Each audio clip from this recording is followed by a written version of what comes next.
లోకమందున్న మా తండ్రి, నీ నామము పరిశుద్ధపరచబడునుగాక. నీ రాజ్యము వచ్చునుగాక.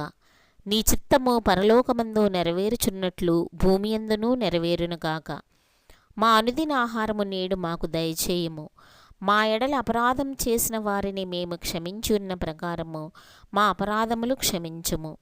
మమ్మల్ని శోధనలోకి తేక కీడు నుండి మమ్మను తప్పించుము. రాజ్యము, శక్తియు, మహిమయు నిరంతరము నీవయున్నవి. ఆమెన్. మొదటగా పరలోకమందున్న మా తండ్రి అనే ఈ యొక్క వాక్యం యొక్క అర్థం ఏంటో చూద్దాం. ఈ వాక్యంలో భగవంతుడిని తండ్రి అని సంబోధిస్తాం. ఇది దేవునితో వ్యక్తిగత మరియు సన్నిహిత సంబంధాన్ని సూచిస్తుంది.